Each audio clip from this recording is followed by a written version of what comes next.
Hey guys! Hello! Dude, It's I had Friday. stream open. Yep. I had the music start fading out and I was like, oh shit.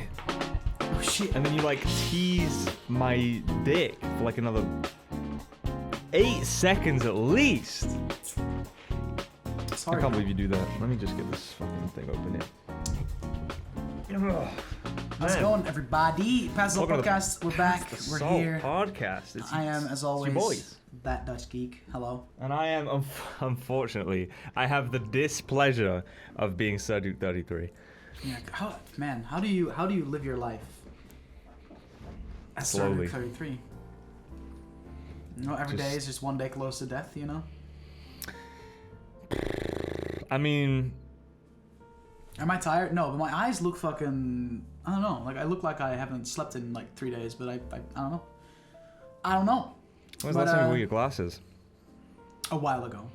Yeah. Kind of stopped wearing them. Maybe I should. Yeah, maybe I should. Yeah, wear my maybe you glasses. should. I don't know. Like, the thing is, my face is a lot smaller, so my glasses are a little too big for my face now, which is kind of awkward, but Yeah, so you can do the classic I can do every time they Hey guys. sit down. Cryo, Naze, Caudle, Brickler, Caudle. Cresser, Early Gang.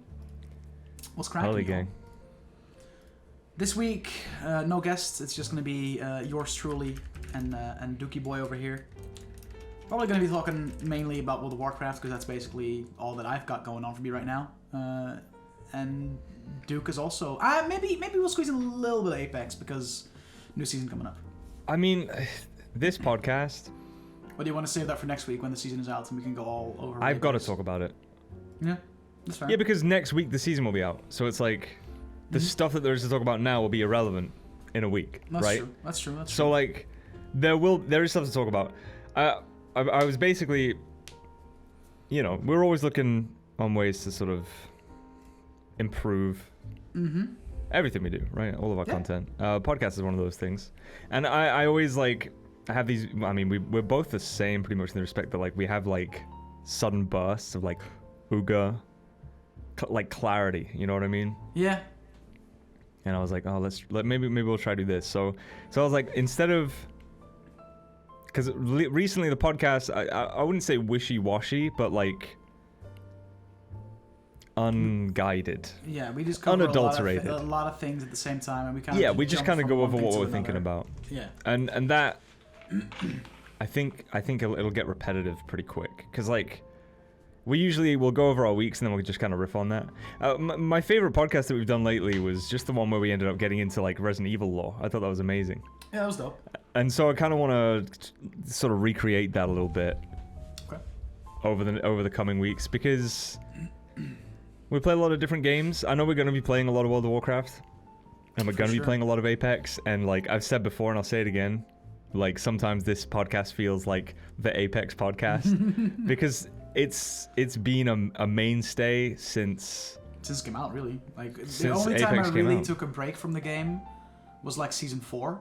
Other than that, I've always I've always like played. Maybe one season I played more than the other, but overall, like Apex has been a staple. and something that we've talked about frequently because there's always something going on. It used to be like, I mean, Sea of Thieves is also a pretty hot topic on the podcast. I kind of fell out of love with that game. I don't know. I mean, Sea of Thieves has fallen by the wayside in a big way. There's just, I mean, there's still regular content coming to the game, and it all still looks fantastic. But you can only be committed to so many games at once. And no, right true. now, Sea of Thieves is a game that does not have the addictive grab of a lot of the games. I mean, Apex is one of the strongest, like, I don't even know, addictions, I guess. It's so easy to just slip back into playing Apex every day. Because it's like it's very non-committal. Sure, you have a battle pass that if you get it, you would like to complete it. But like I'm at like tier 70 now, and I'm not gonna complete the battle pass before the end of the season, and it's whatever, dude. Like I the think final I might. skin, the I'm final very skin is a close. scout skin anyway, so who gives a fuck? Yeah, right. What's the deal with that? I don't know. The thing with Apex is just I'm a big battle royale fan. I've played pretty much every battle royale that's come out since H1Z1 King of the Kill. That's how we met, actually. We met on the battle royale. So like, Without that, we would have fucking. And we've played pretty much every battle royale we've played. We've played together. We then both had a PUBG phase for a while. That kind of. I don't know why. Okay, so when was PUBG? 2016? Something like that. Yeah. Why did it take me this long to find my aim? I don't know. Because it's like, okay, I don't know. Like, Hyperscape felt like a revelation. I was pretty hot on Apex before Hyperscape came out. It's funny because like I played Fortnite for a little bit with Schlimsicle in the gang. Yeah. You never really played Fortnite, and you like hit Hyperscape very hard in the beta, and that was a game. That was the one battle royale that I just like didn't give a fuck about. Yeah. You know. Like, ugh. So we both had like I just mean like that we were like ugh. Yeah. Those. Yeah. I mean, yeah, in pretty much exactly the same capacity. Like, when you played Fortnite, I played like 2 or 3 games, and I was like, no, this isn't for me. Yeah. And yeah, it was pretty much the same for you with Hyperscape. I just like, it's 2020, right? I'm 23 years old. I was always under the impression that like my gaming prime was like 3 years ago, right? Like, the point at which I should have been best at video games was 3 years ago, probably, right? Because like, it's all downhill. Everyone's like, oh, it's all downhill from here, you know, when you get 21 or whatever. But like... It's not true, bro. I have only gotten better at every shooter that I've played. Yeah, but I think that's also because there's just like it's a regular thing now, you know what I mean? Like, and you...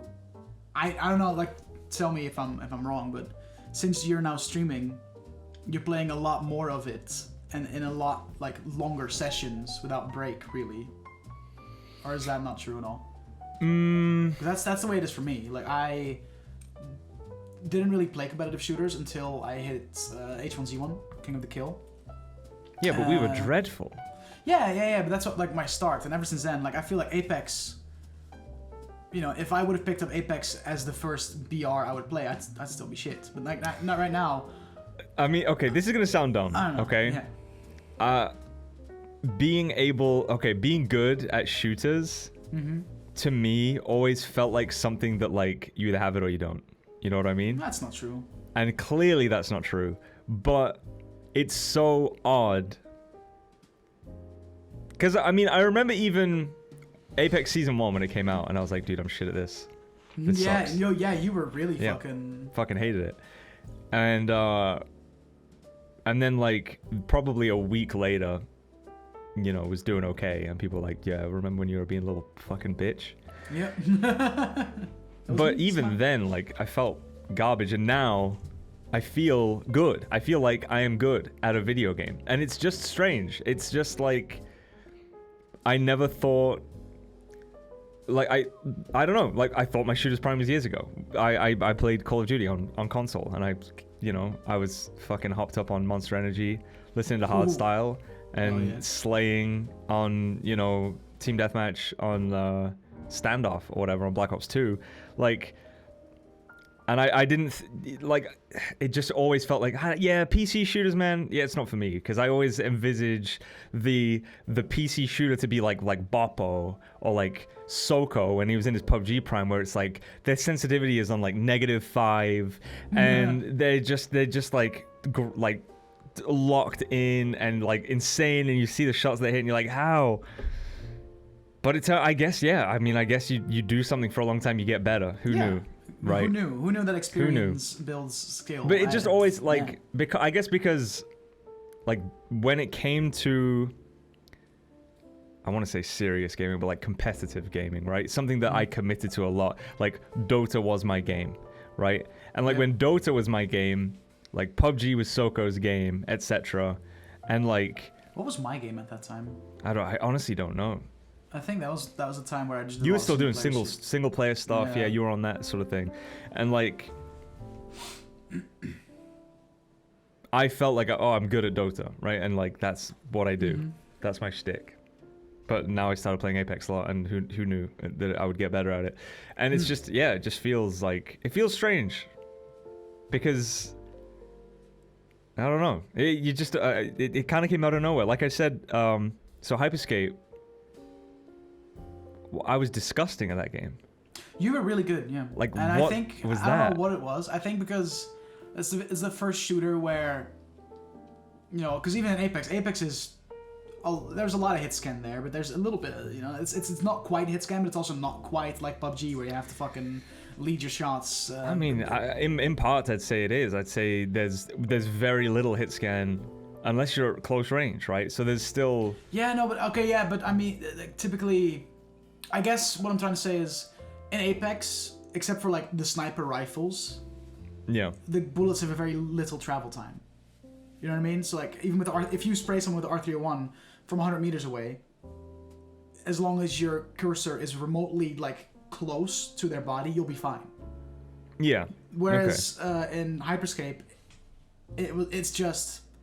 It's point and click, dude, and it was so good. It's a point and click shooter. It's just your mouse is on head, therefore you'll hit head. Riot no one, matter bro. if you're using a sniper or a pistol or a fucking AR, it doesn't matter. Where your mouse is, your bullets go. Yeah. And I mean, I don't know. I guess you're just really good at fucking pointing and clicking, dude. Like, damn. Yeah, and that to me was a surprise. I was gonna say, like, that felt like a bit of a revelation, and I feel like after I played Hyperscape, I was better at Apex. And I don't know why. Like, it was not quite like a switch had been flipped, but like, maybe to do with the movement in Hyperscape being so important, like so paramount that you're good at movement. I think that was a big aspect, but also my aim definitely got better. Like, just from playing Hyperscape hard, because I really did play that game like 8 hours did like a day. 10-11 hour streams at that point, and just so Hyperscape. Like the only breaks you took was, gotta fill up my tea, pip cheerio. Right. Gotta take a league chat. And like that was the only times you've left the game, really. Dude, and I had so much fucking fun as well. Yeah. Like, it was just unbridled, like, just a good time. I mean, yeah, and I think that probably helped, is just seshing a game for like 50 hours in a week or whatever. And, I don't know. The thing with me is, right, like, even with Apex, the shooter that I've by far played the most of in recent years, there's still, like, I cannot play competitive shooters for more than 3 or 4 hours, because it gets to me, man. Man. Yeah. You know what I mean? Like, I need a break. Sometimes in a good night, I can play Apex for like 5 hours, and then after that, I need a break. On a bad night, if the games are going well, you know. On a bad night, it's like an hour and a half, 2 hours. I'm like, nah, bro, this ain't it tonight. Yeah. Like, I don't got the, what's the word? I don't have the dedication. Constitution. To sit through just a streak of bad games and be like, oh, next one will be better. I gotta say, right now, the Halloween mode is blessed. Halloween mode is a lot of fun. Because it is such a difference from the regular mode. Right now, like you know, previous months, it would be the limited time game mode was okay, but most of the time you either play ranked or unranked. Really, right? If they repeat this for the next year, I wouldn't be upset at all. I agree with you 100%. But yeah, so you had ranked and you had unranked. And the difference was negligible. Like, the difference of the map. That was it. Yeah. Because... I mean, and the skill-based matchmaking. Smart. No, that's just not true. Because both game modes, you're going to be against predators. No matter what. That's true. With the rank splits, yeah, no, that's true. Ugh. At some point in ranked, you're going to see the champion squad, or you're going to see diamond trails, or you're going to see apex predators, and you're going to be like, what the fuck is the point? And then you go into unranked, and it's the same, if not worse. And it's just so, like... There's no gradient, there's no, like, juxtaposition. You don't feel like you can take one mode less seriously than the other because every mode seems so sweaty. Yeah, like casual. So the Halloween game mode, having casual, it there, you know what I mean? Yeah, right. And having the Halloween game mode there is like, wow, this is actually different from the other game. It's fun. Dying is much less consequential. Sometimes dying is a benefit, dude, because you get to be a fucking shadow sprint around and slap people. Right? Because obviously I watch a lot of Tim Tatman, and he plays a lot of Warzone. Warzone also has a Halloween game mode, which is very similar to Apex. Right. You die, turn into a zombie. Only difference is, when alive players die, they drop an item, like a syringe. As a zombie, if you collect 2 of those syringes, you can inject yourself and you become human again. Right. That'd be really fucking cool. That's Like, a cool. Yeah, that's a cool mechanic. really Obviously, fucking cool. they probably couldn't so shamelessly. Yeah, no, but like. I mean, like there've been some pretty shameless inspiration in the battle royale field. a lot of battle royales bit from Apex, dude.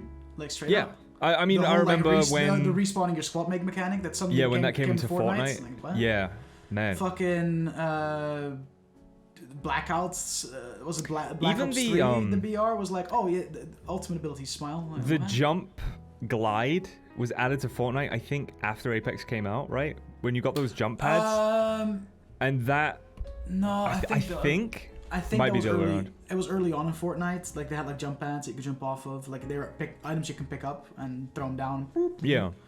Then they got removed for like the longest time, and then they brought them back after Apex came out. They brought them back. No, what's interesting to me is that Apex is going to be adding vehicles, which is like, yeah.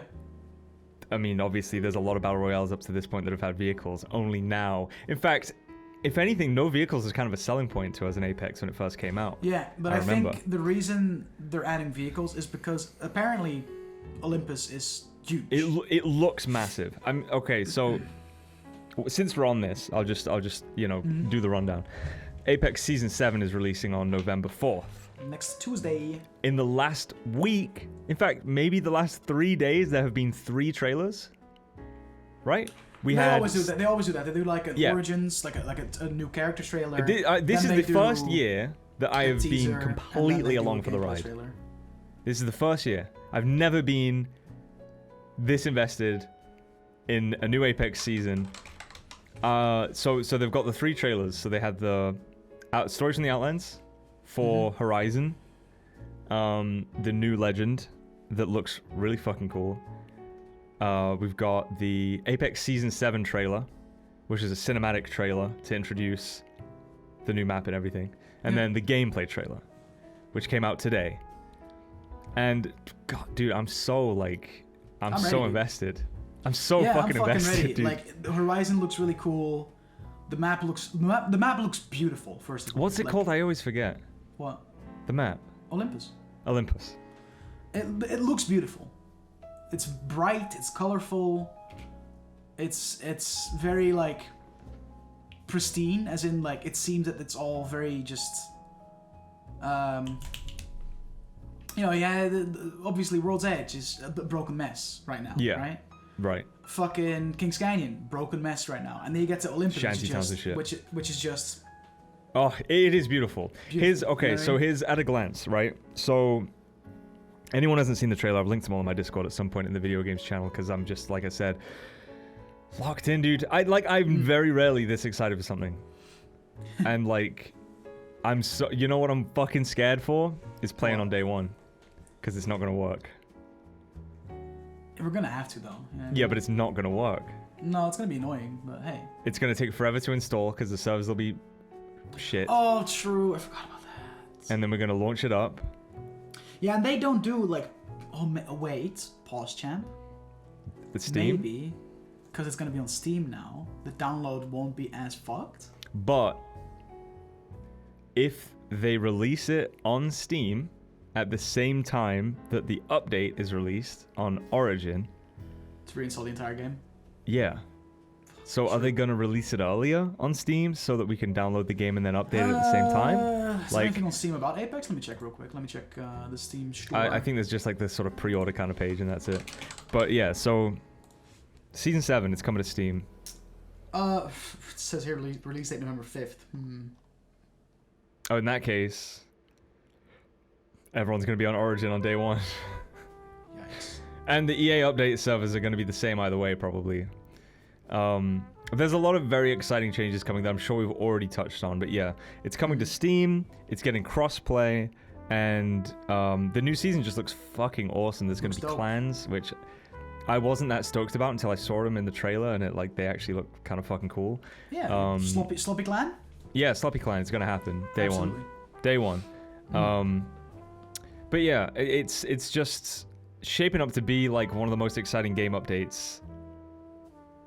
Not to mention, and we talked about this on stream, with Cyberpunk being delayed, which is news, by the way, Cyberpunk being delayed to December, I'm not surprised. Shadowlands being delayed until the end of November.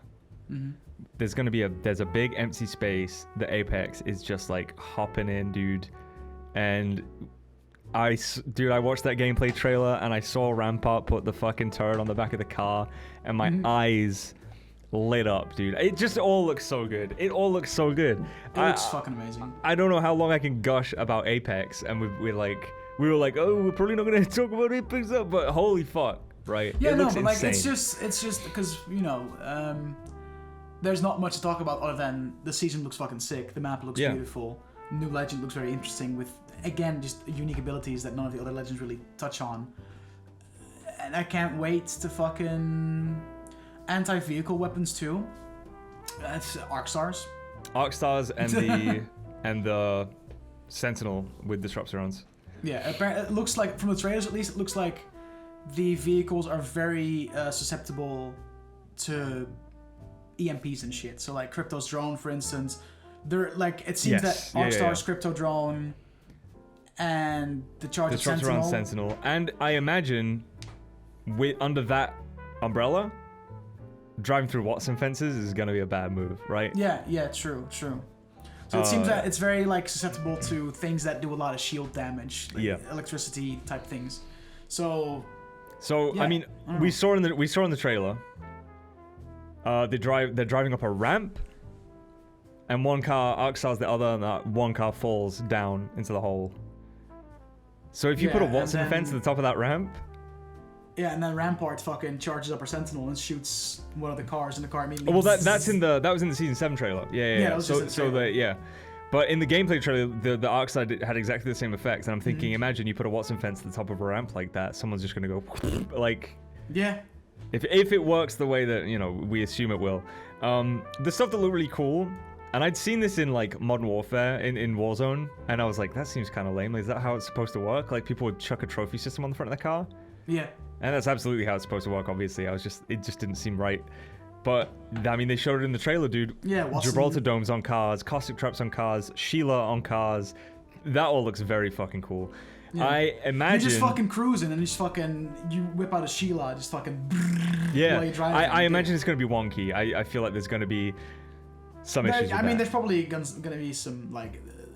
I can't imagine aiming while going on full speed with that. Well, no, I just mean there's going to be fucked up interactions. You remember, like, season 1, season 2, people were stacking caustic traps on Gibraltar's shield and shit like that. Like, this car it's a whole new mechanic, it's a whole new thing.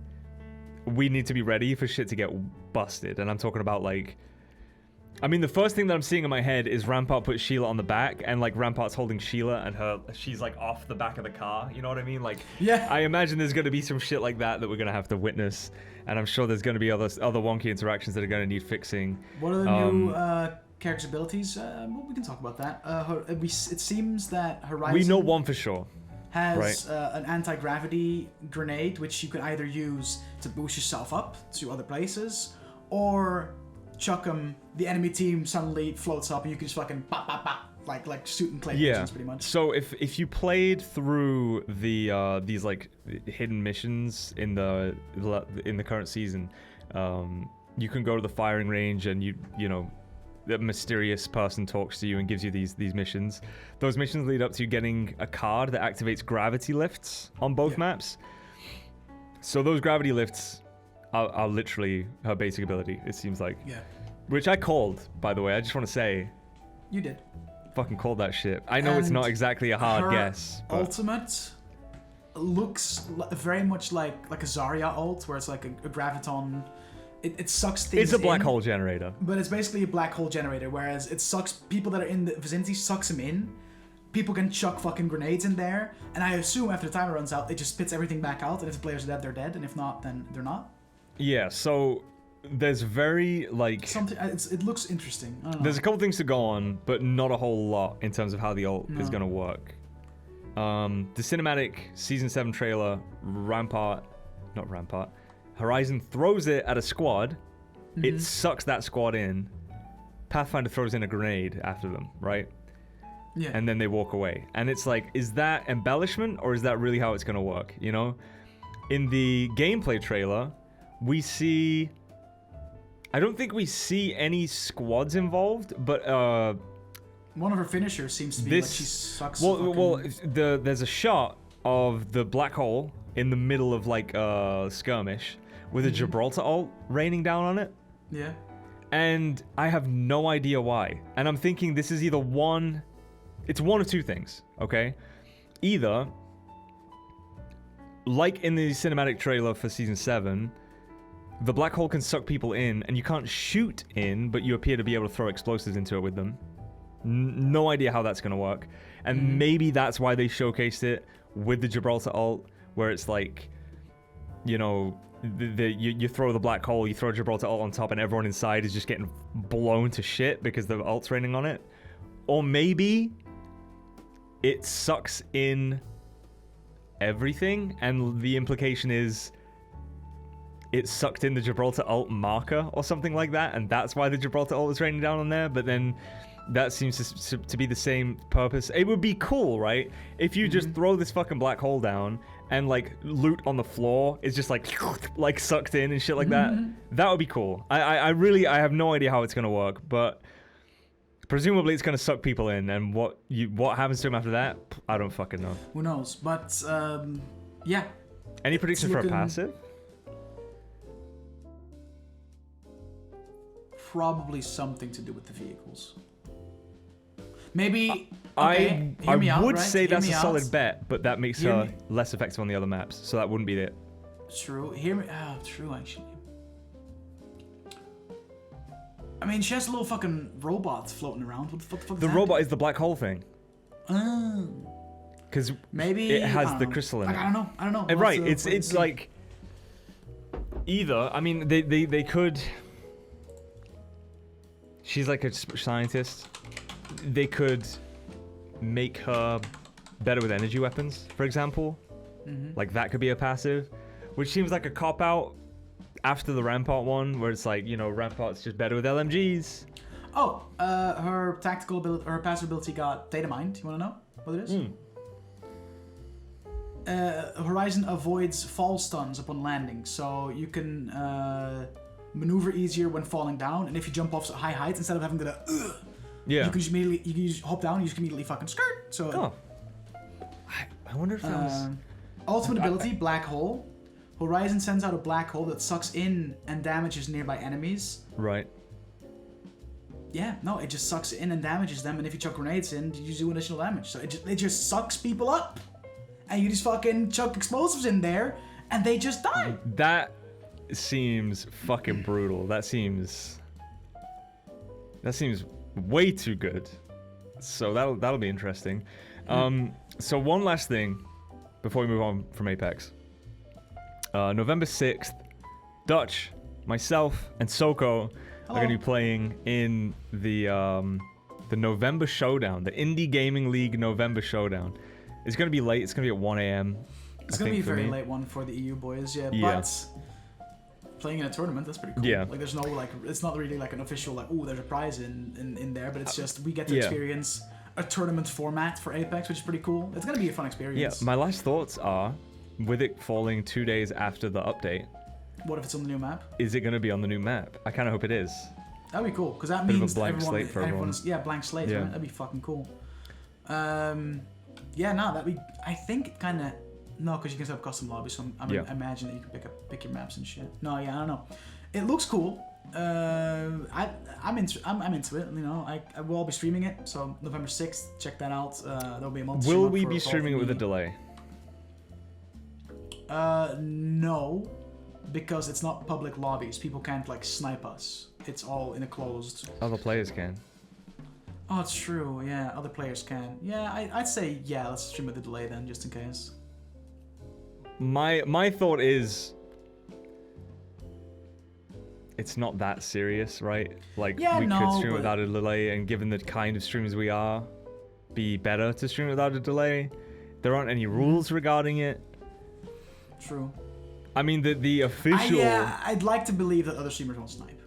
You know what I mean? I mean, other streamers might not, right? Yeah, but other players might. It's just, it's not a streamer... Actually, maybe it is a streamer tournament. I mean, I got invited because I'm a streamer, but it's not a streamer tournament because they said it was open to communities and everything. Oh, gotcha.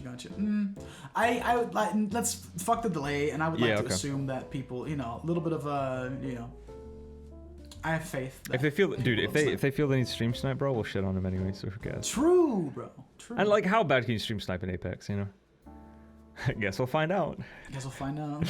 All right. So, moving on from Apex, since we just there with just no breaks on that train. How has your week been, my dude? It's been alright. World of Warcraft, mainly. I started, like, I've basically fully just decided I'm a WoW content creator now. Yeah, it's about time, I think. Been streaming World of Warcraft, a game that I've been passionate about for the past almost 13 years. And I started to make my YouTube channel also take a different direction.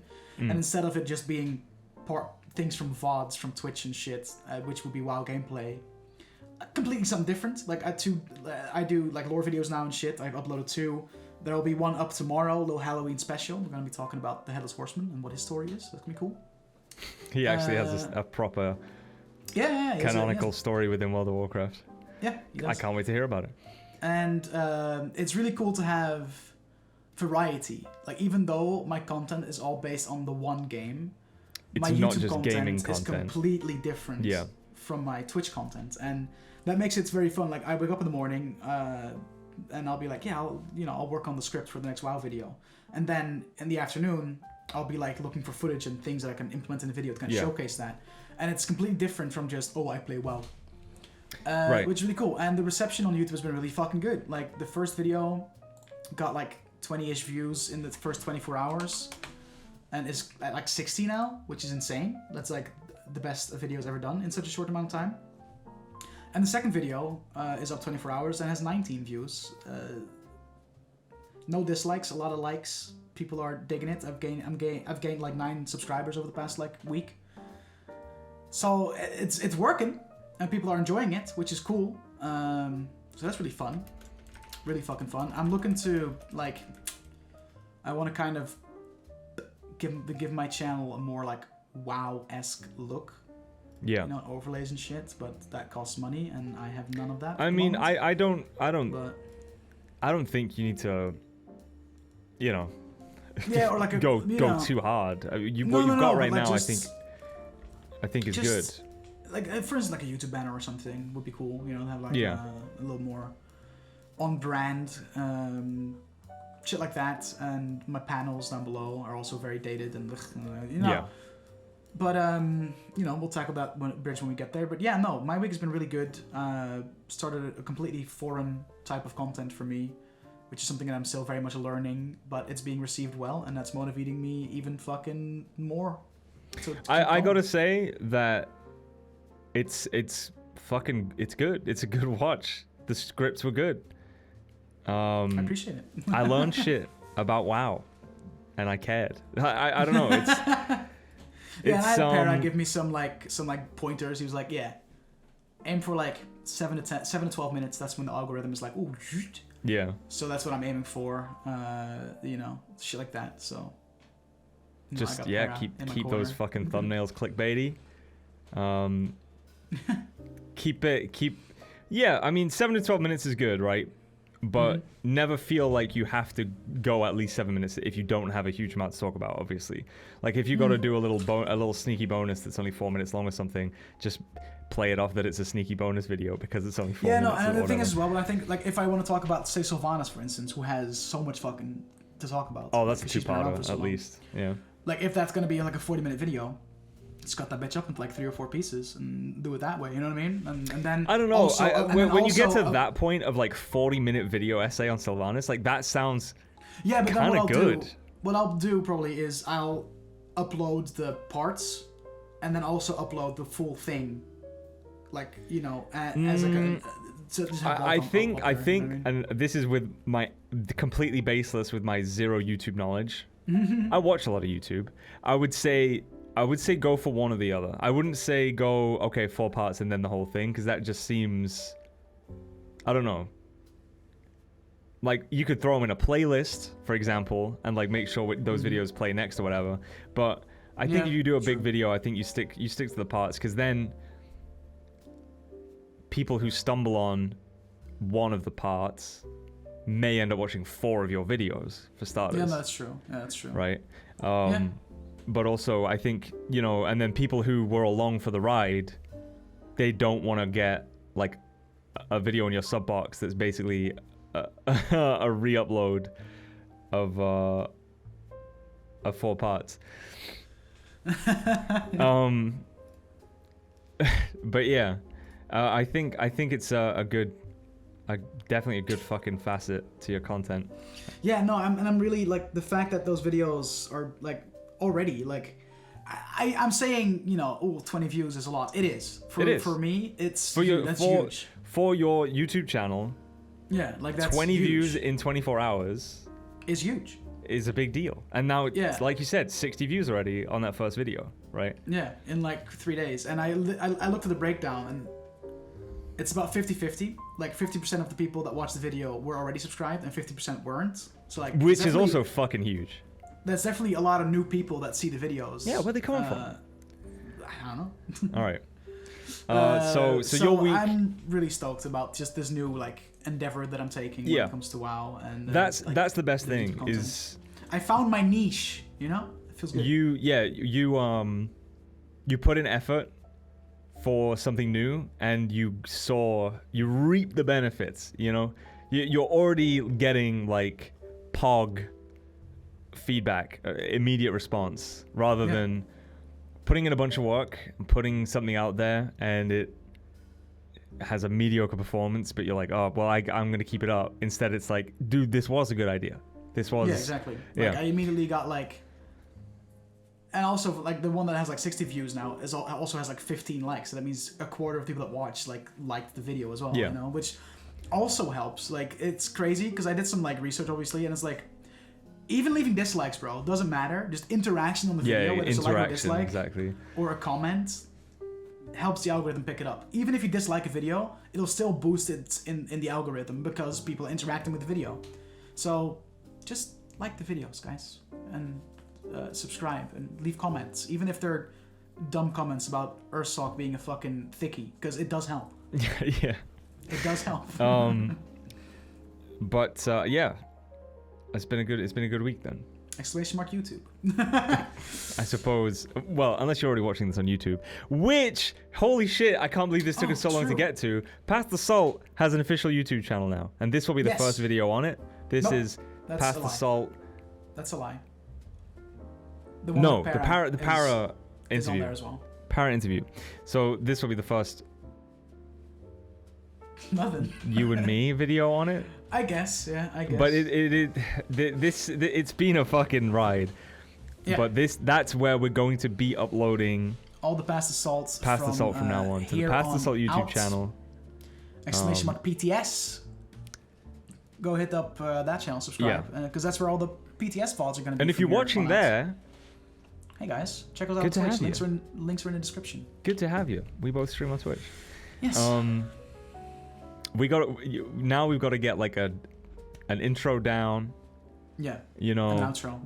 An intro is alright, but like we need an official like outro. Like last week we did like a little meme bit where Dutch is gonna edit like smoke when Para vapes, and I did, which was gonna be the outro. Like I faded out into the smoke, and that was it. But we need like an actual like proper like signing off point, which is easy for me to pinpoint. This is where we cut. You say that, but when I come to edit it. Mm-hmm. Edit the audio, I like when the end is just like, I don't know, really rambly and shit, because usually like we'll say like, okay, thanks for watching, and like at that point I'll be like, okay, the music's fading in here, and then it'll just be this long shitty rambling finish as the music slowly like fades over the and I think that's fine. I mean we can figure it out, but I don't think it needs to be nearly as structured as the start. I think the start, because if people are watching to the end, they don't give a fuck how it ends. You know what I mean? That is true. Like if people have made it that far, then but the first 10 seconds, that's important. And like we should do like, you know, obviously we introduce ourselves, but there could be like a little tagline, you know, like they always have little taglines, all the podcasts out there, dude, you know. The podcast where two lifelong friends talk about life for a long time. Like that's fucking the new. That's the new Ear Biscuits intro, for example. And I started listening to the Mythical Kitchen one. Hot dog is a sandwich. Hot dog is a sandwich. Fucking good podcast. Holy shit! Like I love listening to that thing. I just feel like anything Josh does is good because Josh is funny. Dude, he is actually. Dude, he fucking blows me away, dude. Like them hiring him a few years ago is one of the best things they've done. That was because he's just like straight up. He's great and he's super like he's very intelligent and like he's charismatic and he just it's him and how do I forget her name? Nicole do the podcast. Yeah. And they just get into it and they talk about good shit and it's funny. There's a good dynamic. But yeah, the little tagline, dude, little like, like because yeah, we'll figure shit out. It'll get better. We've only been doing this like 3 years now. But is this where we start keeping fucking salt shakers on our desk? And just every so often, just like. No, every so often, just fucking. Oh, well, like a grinder, like. Yeah, dude. Oh well, for what? I got some biscuits. I don't know. Fucking figure it out. I don't fucking know. Do you remember that bit that's like if you close your eyes and stick your tongue out and then act like you're shaking salt on your tongue, you can taste salt? You remember that? No. And everyone would be on the playground like like no, I can't taste it. Like you remember that, dude? I don't know what kind of school you went to, bro, but that ain't it. No, it's like one of those things where it's like, did you know that if you can fit your whole hand over your face, you have a low chance of getting cancer? And then they go like, and you'd slap their hand. Yeah, it's like that shit. Fucking British people, dude. Oh, man. Okay, I'm going to talk about my week now. Yeah. Because it's also been about... it's been WoW-ish. We played WoW. I played Apex. A little more Apex than you. Yeah. And you played a little more WoW than me. Yeah. I want to say... Because I already said I want this to be a World of Warcraft centric podcast, and it hasn't been. We are 45 minutes. So I'm gonna halfway through the podcast, and we're finally gonna talk about WoW, guys. It's happening. Hey, man. Oh, my beard just brushed the mic. My WoW journey. Okay. Is it's been a good time. I have found some of the holdups, some of the less attractive parts of World of Warcraft in recent days, I guess. We had I'm loving on Pandaria on one. Well, for a start, the Pandaria servers was just fucked for whatever reason. That was weird. If you're loving through the Mists of Pandaria expansion, there was just like really bad like input lag for a little while. Just the servers were slow. And it was just the MOP. It was just the MOP expansion. You could go to Pandaria. Yeah, it's just the time walking. But the time walking bits where like you tell Chromie, I want to go to Pandaland. That was what fucked. And yeah. Oh, sorry. So there was a mount. There's a really cool mount in Pandaria, and I'm like, I want that mount. And then you look up how to fucking get that mount, and it's like, raise your reputation to Exalted with the Panda people.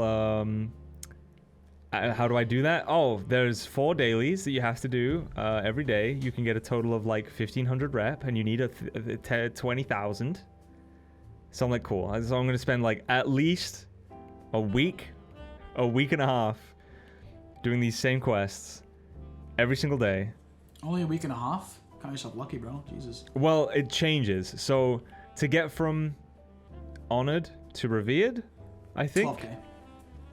It's 12k. That's going to take 20, about... And then it's 21k for Revered to Exalted. The quests change. So the first 4 quests you can make like... I think... I can't remember exactly how much you can make in a day, but you could get from Honored to Revered probably in a week or so. Every day. And then from that point, the quests change, and you know, however long that's going to take. And that doesn't feel good, okay? I had some of the most fun that I've had in WoW trying to heal for the first time. That I have That was fun, was it? It was fucking hilarious. Were you really trying to heal, or were you trying to out DPS the DPS? At first, right? I was eager to try and heal, but I did not ever want to heal randoms.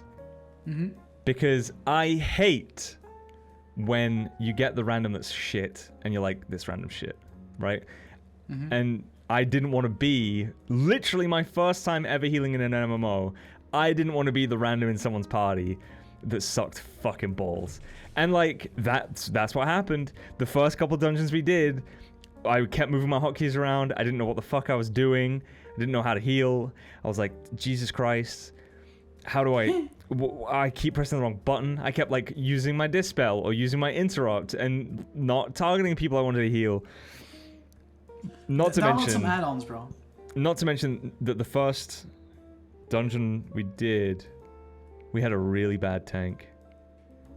Yeah, it was terrible. Fucking and like the paladin, dumb fuck. Yeah, and like it would have just been so much nicer if we just got someone to begin with, and. But eventually we got a game squad. Yeah, eventually, after I'd been fucking scrambling my way through with this fucking shitty tank, and when we finally got someone, it was Lou?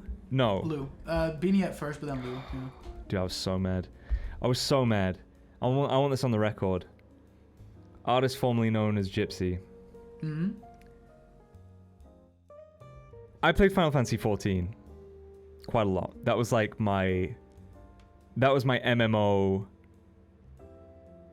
introduction, I guess, to like kind of seriously playing an MMO.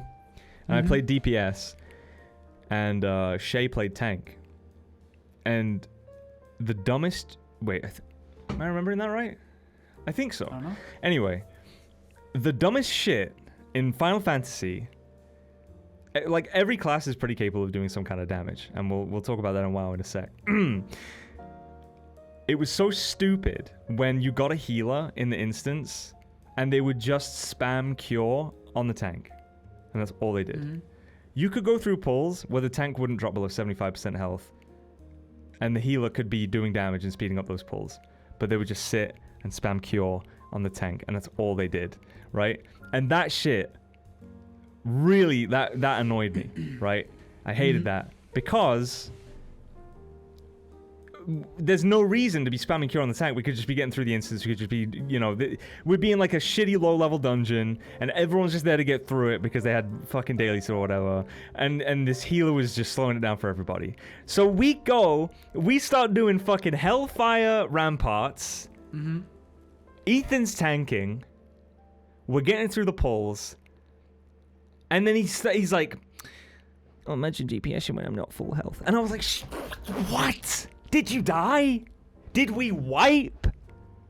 Did we die? No. So why? I'm not going to sit there and just spam healing wave on you.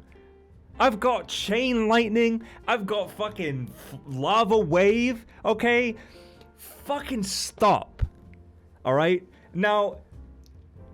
This then developed into a complex. Because the next dungeon we were in, Lou was tanking. Oh boy. And Lou could heal herself. Like a lot. Like a lot. So I was just like, alright boys, here we go. I can't even remember what the... Is it it's not Frost Shock. It's Flame Shock. And then Flame Shock and I'm playing Shaman. Flame Shock and 2 mobs, getting hella procs on my lava wave, and I'm just shooting out lava waves because you get the instant cast shit. And I'm topping DPS, dude, and I'm just I'm just making such a deal out of it, and it was so funny to me. I love that bit so much. I could have ridden that lava wave to the end of the fucking world, dude. It was so funny to me, dude. I just because I'm super competitive. And then at the end, when you were trying to fucking do your job as a healer, you got out healed by the tank. Because I'm Oh shit. I'm on it.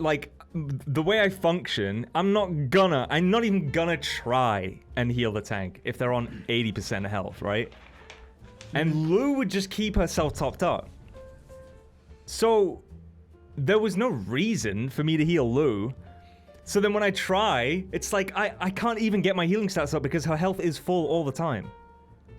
So even when I try, like, because she knows... One thing like, I'll say, though, that shit works in dungeons that we did. Yeah, of course it fucking... Like, when Shadowlands comes out and we're doing actual, like, heroic actual dungeons is going to be a different fucking story. I'm not going to be able to sit there. No, because it got higher. Like it got worse when I got Healing Rain. Because then my healing rotation was just drop totem, healing rain, DPS. Like, because I didn't have to pay any fucking attention, and like Eva was tanking and he knows what he's doing. So it was just like, and then there would be moments where, you know, something I should actually be paying attention to happened, and I would like panic. And then I have like 2 instant heals. I can't remember what they are, but 1 instant heal that increases the healing of the next heal they get. So I would just go instant heal, and the second one would be fat, and then they'd be fine again. It's just it doesn't even matter. And tanks have so many self heals now. It's crazy. I mean, she's a paladin tank. I know paladins always did, but like even warriors, druid, not like warrior have one ability that they can repeat every 30 seconds. That's 30% of their HP, right? I don't know if that's. They definitely do have a 30% HP. Yeah, heal. that's when they. Yeah. And that one is like every 30 seconds, and then there's one like 2 minutes cooldown, where it's like you pop that cooldown, and then every time you do use your bloodthirst, the heal you get back from it is just insane, and you can do that a couple times before the effect wears off. Probably. I don't know if you're playing Fury. I don't know if you've seen if that's the same for the protection tree or if they just have different ones. For Druid, that's as a Fury Warrior. Like, Fury Warrior has a lot of self-sustain. Druid's self-healing is nuts as well. Death Knight also has a lot of self-sustain, to be fair. Like, yeah, I mean, that's why they're so strong. Druid, you have a Roar, it costs Rage, it heals you over time, and then you have, like, a panic button, like a cooldown that's just 30% HP heal. So, it's yeah. Carol said switch to DPS, but the fun, 90% of the fun of topping DPS was the fact that I was a healer. Like, that's what made it so funny. I'm like, and Anton must have felt the same way. Anton was leveling Holy Priest, and if we had any single target, he would destroy him because smite spam, I guess. But it was a good fucking day. I'm not gonna get add-ons for healing because I'm not gonna main healer at all. I'm not gonna be healing in raids. I'm not gonna be healing in anything serious. You gonna be tanking tonight for Nilotha? Yeah. Pog. 100%. My druid gear score is still bad, but better than anything else, right? So I think for normal, the like minimum requirement is 76. I might not actually make it in. I don't remember. No, but you can go in. That's if you want to use the like raid finder, right? That's like right. If you wanna fucking... Well, we'll see, but it's gonna be tough. We're gonna try it out. Like, we have a group that like is very geared. Like, I know Helsing is transferring his fucking level 50 rogue over. Yeah, he already did. He was on last night. I know Lou transferred some characters over. 29. It's not gonna cut. I might not make the cut. It's also a raid, and I don't think you have any max level characters yet, right, Hunter? So. But yeah, tonight I'm excited. I've never done the raid before, so I have no idea what the fuck is gonna happen. It's probably gonna be an absolute nightmare, dude. I'm gonna be the guy that's like, yo, before we hit the boss, let me quickly take a read through the fucking like dungeon guide that we now have in game and be like, okay, what do I do as a DPS? Okay, right. I kill those, and if the ads spawn, I kill them. Got it, cool. You know what I mean? But I've never raided. I'm excited. It's just gonna be like a little trial run. You know, we have a quest for it, so I figured might as well try and see if we can get a group together and try it out. Because the thing that I'm thinking is, even though it's BFA. Right, it's a BFA raid, so it's the last raid they added. It was like the final BFA raid. And with this whole level squish shit, you think it's going to be a little weak scaling? I think we might be okay.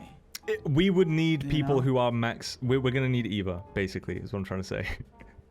Probably. Ever's not gonna be home today though. Ever's not home, that's so. a frick. Well, Helsing, like you said. But I know Helsing and Lou have raided a lot, and Yeah. they'll know, so they can be raid leader and be like, okay, guys, this is what you guys do. Smart. Mm. I know, you know, we have you and me. We have Anton. If we need another tank, BD will probably be down to off tank. Carol, are you on the server? It'd be dope. Yeah, he's in the guild. Yeah. Yeah, fuck, get him in. If you wanna, dude, we're gonna do it right after the podcast, bro. So if you wanna Yeah. join, I know there's one guy, the fucking dude that Nina brought into the guild was like, yeah, I have a Shadow Priest, not on this server, but I can still like join. I was like, yeah, fuck yeah, dude. So, yeah, I mean, I'm gonna call to arms. I'm gonna just sit in the guild Discord and be like, yo, call to arms, let's fucking go. Yeah. Nilotha. Goddamn. And we'll see who shows up. And if we need to find like a couple random DPSs from the fucking in-game search function, so be it, right? Like whatever. LFN. There's also a thing. Protecting the herd. No, yeah. That, instead of having to yell in cities, you can now just like go to. If you open up like Dungeon Finder, there's a little thing that's like pre-made groups, a little tab. Right. You can list your group there and just be like, we're doing this raid, intending to finish it in one go. These are the roles we need, and other people can like apply, and you can be like, okay, well this is a mage who has like an item level of 110, probably want that one. Right. And you can be like, oh, that guy's a warrior, level 8, item level 70, probably not.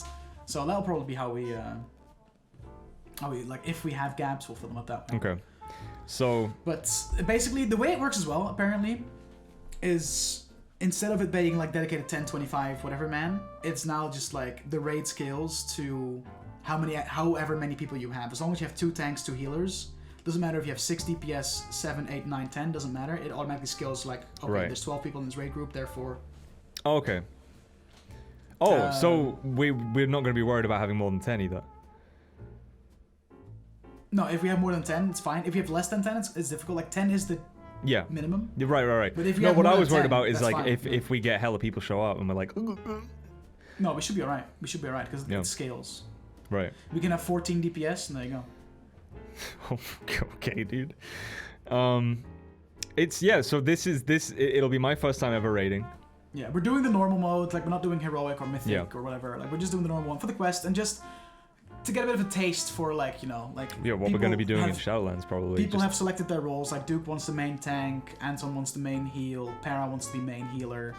I want to be main DPS, just to kind of get a feel for just what we're going to be doing in Shadowlands, where after we've leveled up our boys, our grind is going to be mythics. Yeah. And fucking grinding out the fucking like seasonal gear every time, you know? You fucking do a week full of mythics, you open your fucking loot chest, bang, there you go. Carol says 2, 4, 14 is the normal run with the low gears. Is that 2 tanks, 4 healers, or is that Apparently, yeah. 2 healers, 4 tanks? I guess 2 tanks, 4 healers would make the most sense. Yeah. 14 DPS, Okay. Jesus Christ. So we'll have to figure it out, but we'll see. And it's cool. It's cool having like a guild with. Cause like whenever like Classic for example, we had a guild and it was just like, yeah, it's just the boys, you know. Mm-hmm. Whereas now it's like we've got a guild, we've got some dungeon groups set up, you know, we've got. Yeah, we've got actual intent to do PvE stuff. When's the event, by the way? The pre-patch catch-up event? November 10th. November 10th. So Yeah, that's when we're gonna be gearing up our boys before we head into Shadowlands for sure. Okay. Yes, Nays. It's just a podcast, so we don't really talk to chat. The streamers do know how to read chat. It's always a little strange. We've talked. This happens a lot. It's always a little strange reading chat on the podcast because with the podcast, because it's intended to go up on YouTube and be watched after the fact, interacting with chat live is a little strange. Yeah. Which is why, like, the way that I read it out as well, it obviously is a little different to how we normally read chat on our streams. Like, oh, Carol says X. Because, you know, at that point, you got to kind of treat it like a live sort of like question feed. Which I think, you know, we could do better. We could do more. It's just, you know, like, it's just easier, I guess, for a podcast to just kind of, I guess, not mind chat as much. We do the same for D&D. But with D&D, there's 7 people. Right? Yeah. And of those 7 people, not all of them are going to be involved in the scenario at one time. So we'll often have cast members typing in chat to interact, which is a little different. Whereas here, I don't know, we tend not to focus on chat as much. Obviously, it's cool getting stuff to comment on, I guess, in the discussion.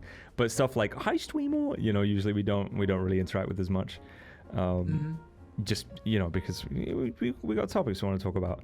But yeah, I think in all honesty, I think tonight is going to be a fucking nightmare. Probably. I've never done a raid. We might not even be able to do the raid. We might. Well, I would say we probably won't. But it's going to be fun. It's going to be fun. And it's going to be like unifying. You know what I mean? Like getting a lot of people from the guild together to do something together.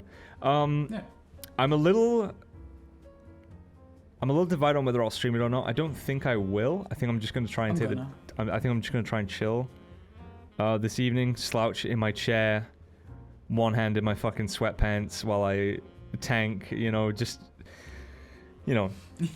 there's a couple reasons. I mean, the same like the anxiety that I had to heal for randoms is also part of the reason that I'm not keen to like stream my first time raiding, because I don't like sucking at something, and I hate looking like I suck at something.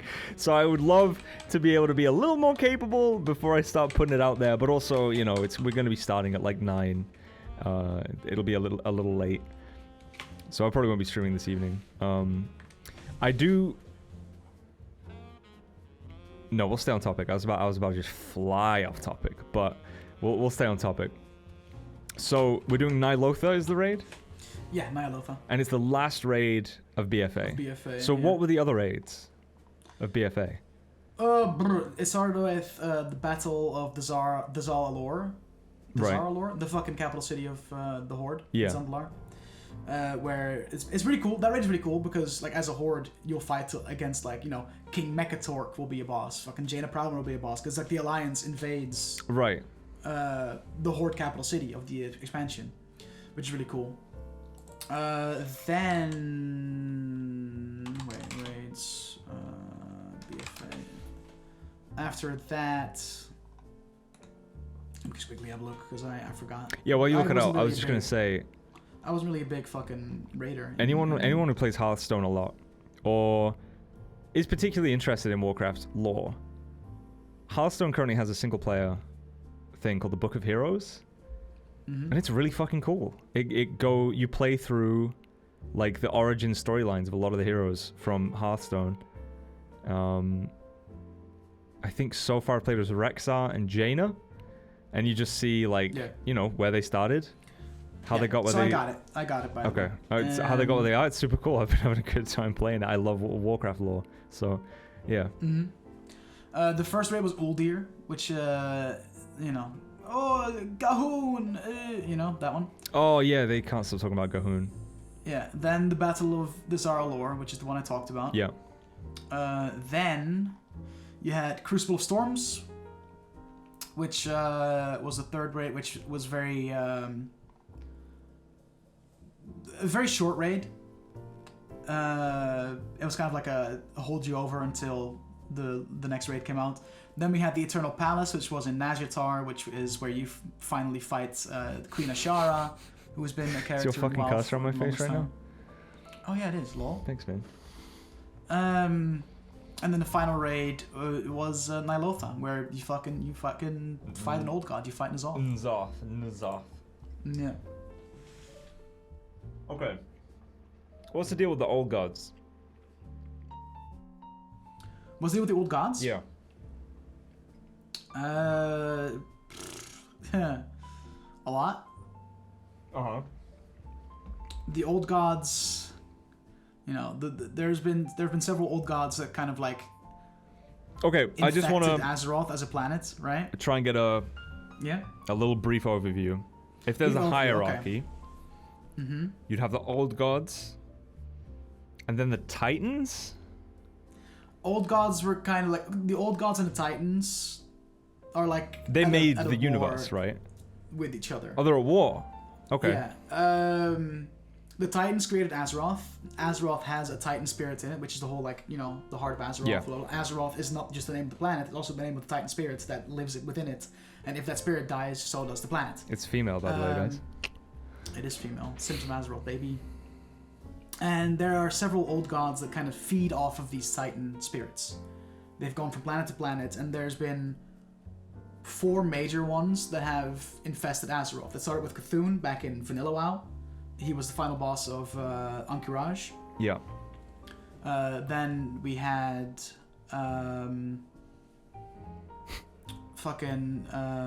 what's his name? Yogg-Saron in Uldaman in Wrath of the Lich King. So they're just kicking around. Then you had Yasharaj, which was Mr. Pandaria, was when he really became Yasharaj got like killed before WoW was a thing, but his essence came back kind of in Mr. Pandaria and Siege Wargamart, which is why Garrosh fucked up. And then you have the last one that wasn't dealt with yet was N'Zoth, and as of last expansion, he now is dealt with. Smile. So okay. Then you got the Burning Legion. Mm-hmm. Is Sargeras just a big demon, or is he like a Titan? Because he's a big dude. Sargeras used to be a Titan. A Titan that took a sip from the well, or whatever the fuck. No. He was a Titan that was burdened with the task of fighting the Burning Legion. I'm pretty sure. You know who else was? And he realized he realized like, oh, the only way to fight the Burning Legion is to just destroy all the planets, so the Burning Legion can't take him. That's kind of where he went. You know who else is burdened with the task of fighting the Burning Legion? Illidanniel. And he also turned into a baddie. He did take a sip from the cup. Yeah. That was his. I guess that was his idea to beat the Burning Legion, was to take a sip from the cup to become powerful enough to defeat them. Yeah. And look what happened. Oh, that would make a banger video, dude. An Illidan video? Dude, of course a fucking Illidan video would make a banger video. Hello? Banger video. Prepare to feel the hatred of 10,000 years. What's her name? Is a top tier warrior who realized the best way to avoid them was to burn everything. Yeah, pretty much. Spiders are in the house, just burn the house down approach. Yeah, actually, that's pretty fucking accurate. That's pretty accurate. Don't lie. Yeah. I see the lore of Warcraft that I'm really in tune with is like OG, Maiev, Illidan, Malfurion, the OGs, Arthas, the old, Arthas, Menethil, and the gamers, dude. That's the stuff that really resonates with me, which I've said this probably a dozen times now, but that's why Shadowlands always appealed to me, because I know the Frozen Throne. We're gonna vibe with Uther. And we're gonna be back with all the dead homies. If there's one thing I've criticized... if you watched my last video, chat, Uther might not be a good guy. Smile. Okay.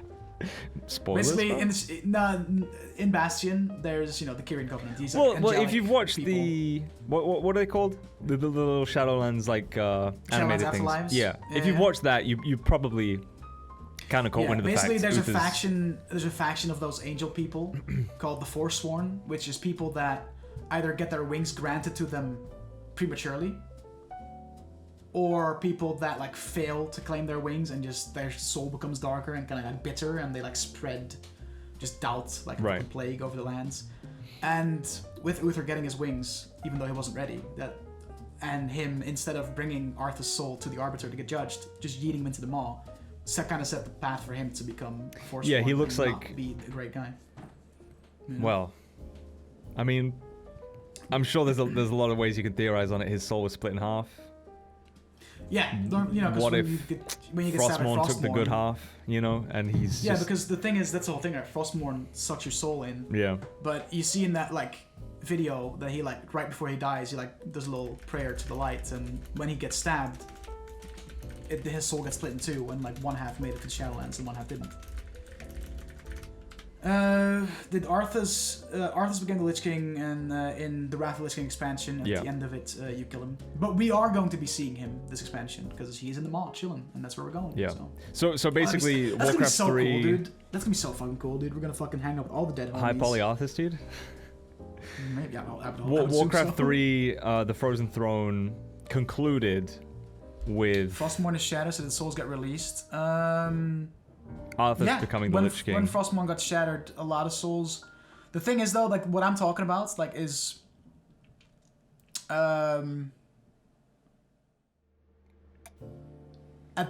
wait, hold on. at that point, part of Uther's soul was already in Shadowlands and was already being trained to become Kyrian. Yeah. So at that point, like his path was already laid out for him, you know.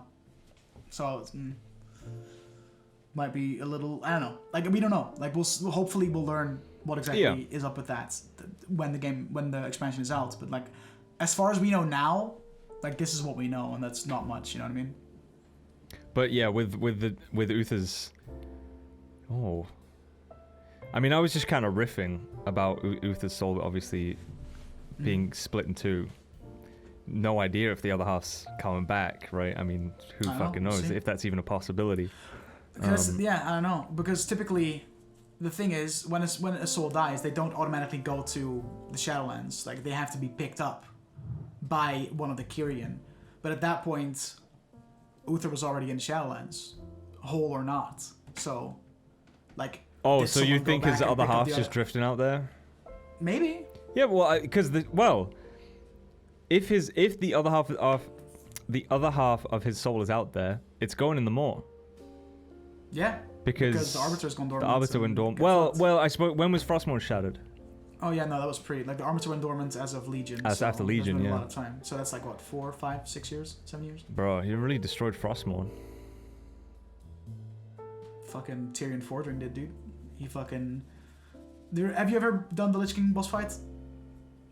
Basically, you fucking kill him, right? And Arthas like raises up fucking Frostmourne, and all the entire raid group will be like asphyxiated and like, oh, what do we do? And fucking Tyrion Fordring does some fucking like anime fucking jump, dude, and with his hammer just yoinks, fucking slams into Frostmourne, causing it to shatter. It's fucking epic, dude. It's epic.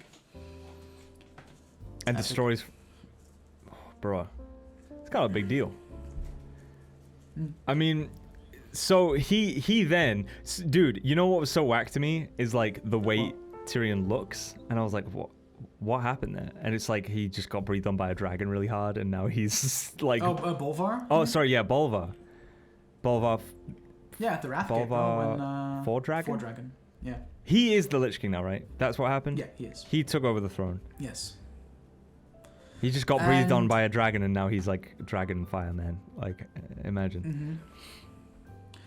And yeah, basically, if you do the Dragonblight questline in Wrath of the Lich King, you get to a point where Horde and Alliance are fighting back like together against like Scourge at the Wrathgate, which is one of the entrances into Icecrown. Yeah. And when they get there, it's something I forget his first name, but something Sourfang, the son of Varrock Sourfang, like the big fucking big dude, and him leading the Horde troops, and then Bolvar leading the Alliance troops. But then at that point, the Undead had like a rebellious phase. A group of rebels in the Forsaken kind of rebelled against Sylvanas and rebelled against the Horde, and they yeeted fucking barrels of plague onto that battlefield, killing both Horde and Alliance. Kind of yikes. And fucking Bolvar got caught up with that, and right before he died, the fucking Dragonflights were like to burn all the fucking plague away, right? But that made it so that Bolvar stayed alive, and now he's the Lich King, big vibing. Well, he's not anymore. Because there always has to be a king, or else the Scourge goes mad. But now that the crown's broken, the Scourge is going mad again. Smile.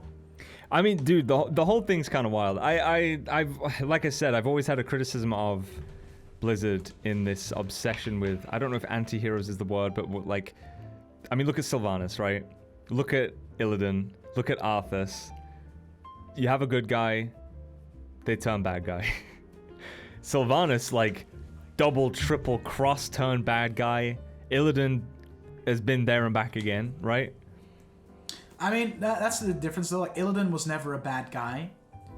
He was a chaotic good. He wanted to achieve the good thing, but didn't really care how he did it, right? Right. You know what I mean? Yeah. Which is eventually why, because the way he did it was kind of fucked. Which is why they banished him to Outland, right? Which is why they were like, Heat, get over there and never come back. you got to do an Illidan video. You got to do Yeah, a Sylvanas video. Arthas is like quite a cliche to me, right? It's like you have this good guy. He'd do anything to help his people, so he does the bad thing. He gets tempted by evil, and he, like yeah, because he finds Frostmourne and the OG Lich King, Ner'zhul. I don't know if he's the OG Lich King, but like the Lich King before him, Ner'zhul, like kind of from that point onward, like kind of like lives in his head and makes him do bad things. Yeah. kind of like the we ring. see Varian? If we don't see Varian, Rin, I will read. He's going to be an ultimate good guy line. Let's be real. Yeah. Okay. Like we have to see Varian. 100%. One last like deep lore thing, because we're coming up. Hold on, because one of Anduin's like biggest things is like, oh, I'll never be as good as king as my father. So like, they're probably gonna resolve that in some fashion. Oh, you think there's gonna be like a father-son? You're the best king, son. And No, just like a father-son like reunion. I think that's likely to happen. Yeah. well, they're gonna kiss. Where would he be, though? Ultimate good guy land. That doesn't exist though. Whatever the closest thing to ultimate good guy land is. Like low-key, very like because Maldraxxus is a land where people that are drawn to service, people that are that just want to fight for their land and want to fight and defend their people. But then there's also, he was a king. People that were drawn to service, they go to Bastion. So like you could fit in like a variety of places. Yeah. I don't know. Okay. So what are all the places again? The ones that we're gonna get into is actually timeline-wise, Varian Rin would be in the Maw because he died post the Legion invasion. That's kind of a weird champ. I don't think you should have said that. Kind of a weird champ, bro, that you'd say that. Why is that a weird? Why? Because everyone loves him. It's gonna be like Naughty Dog killing fucking thing right at the start of but like 2. the whole point about this fucking storyline is that we're gonna go there and I fix said it, thing because right? I realized that I was about to blood out a massive spoiler. But if you don't know, Yeah. then you probably should. Either way, that's quite a fucking weird champ, bro, that they would put Varian in the Maw. Okay, that's all I'm gonna say. Varian would be leading the Maw Rebellion. That'd be Pog. I'd see him do that. Because he's got the Anyway. juice. We'll see next month. Right. We'll see. So, you've got something wheeled. The Bastion. Ardenweld. Bastion, Revendreth, Yeah. and Maldraxxus, and then we have the The Maw Maw. as well. We're going to be picking a covenant. Yeah. Presumably that's endgame. Basically, you can pick any of the covenants. You can have one character, you can pick one covenant. I don't know if you can interchange covenants. Well, but like I'm just saying, like, because you've already said that when we start Shadowlands, we'll likely be starting in the Maw. Yeah. So I'm assuming that you play through a storyline that plays out throughout basically all of the Shadowlands, and then when you're done, that's when the covenant stuff becomes important, and when you start doing like I would grinding. assume so, yeah. Because that's when you can like grind to unlock transmogs, mounts, and all that shit. Yeah. And since So you're assume... since you're basically the lore master, what is the Maw? The Maw is a prison run by a guy called the Jailer, where the most foul and irredeemable souls get sent to. Souls, it's basically hell. Yeah. It's basically... If you're a bad guy, okay, name a character that has died at some point, and you can only assume went to the Maw. Gul'dan. I was gonna say Gul'dan's a demon. No, he's not a demon. He's just a bad dude who loves demons. He definitely went to the fucking Maw. Yeah. Yeah. You'd think, like, if you're that deep in, like, with the Burning Legion or whatever, you have a different place that you go when you die. You know what I mean? But no, obviously everyone goes to the Shadowlands when they die. Like, for instance, like, I would say Garrosh, but he is not there. He's Garrosh isn't there, yeah. And Garrosh did have like, Garrosh wasn't bad to the bone. Revendreth is a place where, like, it's close to hell, but it's where you go to when you don't really fit in any of the other realms, but you can kind of, like, work there to hopefully one day be redeemed. Yeah, Whereas but in the I feel mall, like it's just Garrosh's situation might be worse than hell, right? Might be worse than the Maw. I don't know. Because he is just like getting sucked dry. Yeah, with this like the whole like anima drought thing. Well, okay, so with there being an anima drought, I guess we have to assume that anima can't cross. There's no undersea cables, right? I don't know. So I guess Because each part of the Shadowlands can only get anima from the people in that part, right? Yeah, correct. Right. That is correct. The way the all the realms are connected is like by a veil of anima. So there is anima like out there. Yeah. But the only way that anima can fuel the designated realms is if a soul gets sent there. So you know, like Uther and his anima, he probably had quite a lot because he had a lot of experiences and shit. You know, that would be anima for Bastion. Yeah. Whereas Garrosh is anima for Revendreth. Oh, dude, you know there's Draka there's is, gonna be that's anima gonna be a for mechanic Maldraxxus. of some kind, isn't it? Oh, 100%. Yeah. That is a mechanic. Yeah, 100%. I'm looking forward to it. Okay, we can only really theory craft and gush about Shadowlands for so long. Any like last things you want to sort of answer from chat or whatever before we call it? Yeah, I mean, let me look. Maw is like death sentence level shit. Yeah, it's just a place where you go to get tortured for the rest of your eternity. Smile. Would have hoped Garrosh. Yeah, but the thing is, like, Garrosh wasn't evil. Garrosh, his whole thing was like he got corrupted by Yasharaj, one of the old gods, and kind of did his bidding, right? Could you make the same argument for Gul'dan though? Absolutely not. He's just a bad dude. Gul'dan. I guess he chose Gul'dan to. invited the Legion. Yeah. Okay. You know what I mean? Yeah. Like Gul'dan fucking invited. Do you remember the Warcraft Legion. movie? Like, yeah, sure. Come here. Okay. I don't mind the Warcraft movie. This is a big question, and I think we've got to finish on this. Would Arthas have gone to the Maw if Uther hadn't intervened? I would say no. I would say no. If anything, I think Revendreth would be more his thing. Like, he did a lot of fucked shit, but he can... Because the thing is, it was Ner'zhul who kind of, you know, Ner'zhul's soul who made Arthas do those bad things. You saw the moment he dies, like in that cutscene, you can immediately tell, like, oh, this is actually Arthas, and he's like immediately like regrets everything he did. I'd say Revendreth would be where Arthas would have gone if. And I don't think he would have been there long. No, I don't think so either.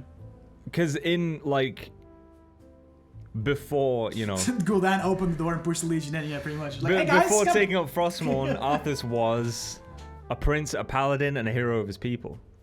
Yeah. Like, do we kill Sylvanas this expansion? Yeah, 100%. 100%. You think she's the end boss? Not a Jailor will probably be the end boss. But, I think Sylvanas is too fat of a cash cow at this point for them to just get rid of. I really think... Maybe. I don't think you'll kill her. I think that... No, because she's so iconic. Like, she's done everything at this point. Like, she's been, like, at the forefront of, like, 3 expansions now, right? It would be crazy. It would be crazy. I think she'll stay. I think she won't die. She'll definitely be a raid boss, but maybe they'll pull a fucking Garrosh and be like, haha, instead of killing her, let's arrest her and make her answer for her crimes, dab. Or some shit like that. Like, yeah, but you're gonna be fighting her probably in the Maw, right? So it's like, I mean, that's where you pay. I mean, wait, where did they put Illidan? Where did they put Illidan? Illidan is with the Titans, bro. No, but I mean, where was he before Maiev was like, we should probably let this guy out?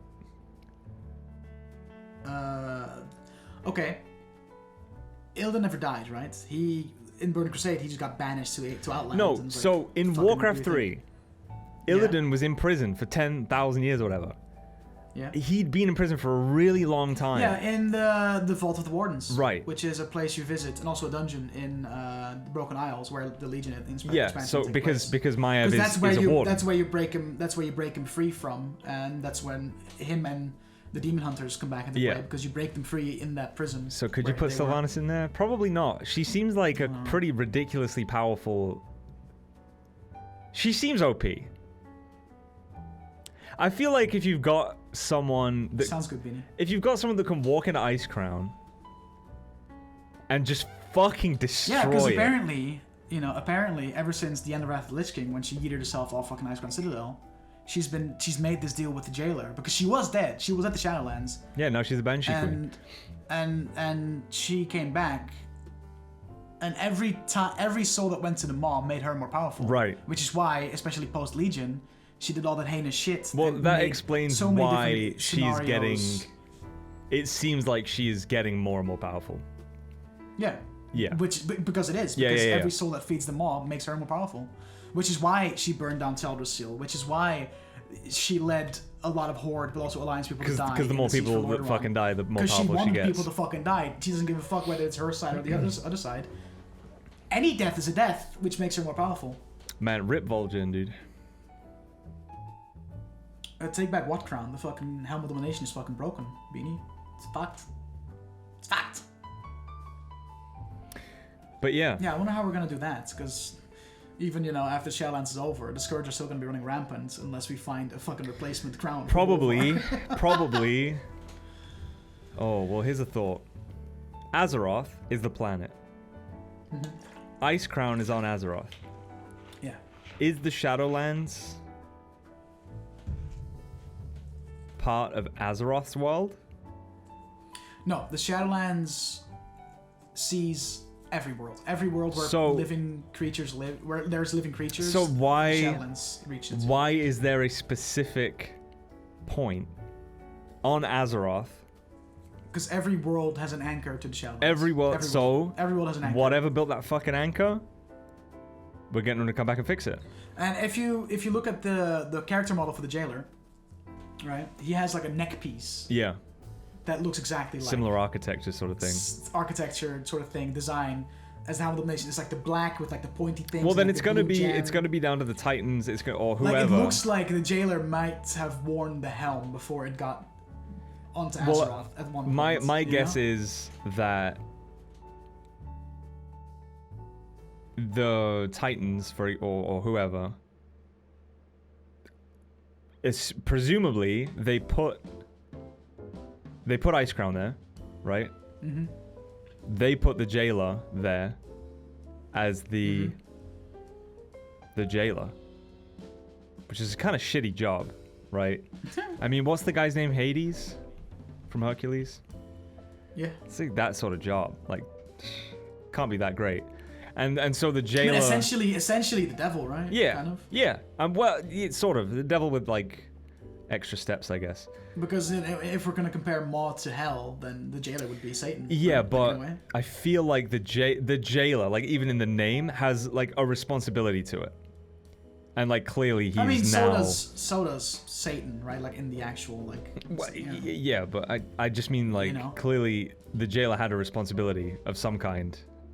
And he's not doing his job anymore. So yeah, my guess is that if we're gonna put this shit back together, we're gonna need whoever put it there to come back and fix it. Icecrown to be rebuilt. You heard a theory that everyone on Azeroth is dead and coming to the Shadowlands because Azeroth was sad and killed? Nah. No, we'd all be in the Maw. I don't know. All right. Yeah, anyway. We took the last 45 minutes and we made it a WoW podcast. Fuck yeah, we did it. Thank you so much for watching. Thanks for watching, everybody. Real quick, in the coming week, obviously Halloween's tomorrow. Big Halloween stream over here. Amnesia Rebirth and Layers of Fear 2. I was thinking about a Halloween stream. I'm honestly not sure. I'm not 100%. But Dutch will still be live, so he'll be streaming the raid. I'll be hopping in. We're gonna be playing World of Warcraft and hopefully do the raid, and if not... I started playing Alien Isolation. I realized why people didn't like it. Anton bought me the game, and so to make it up to him, because I'm probably not going to be finishing it, I'm going to be selling another Kingdom Come Deliverance playthrough, because that game is a fucking blast. And yeah, I mean, in the Are coming you week. gonna buy the like remaster or whatever? Hmm. You gonna buy like the remaster? No, fuck or... no. I'm just gonna be playing the game that I've got, but Fair enough. yeah, definitely gonna. I probably won't play that through to the end, but it's a fun time. That game is a lot of fun. Obviously, November 6th, we're gonna be playing. Yes. In fact, is November 6th a Friday? Yeah. Oh, well then we'll be talking about it on the podcast on November 6th. November 4th. Wait, is it Friday? Wait, hold on. Yeah, it is. I just checked. November 4th, big Apex update. We're going to be playing that. Thanks for watching, everybody. See you next time, I suppose.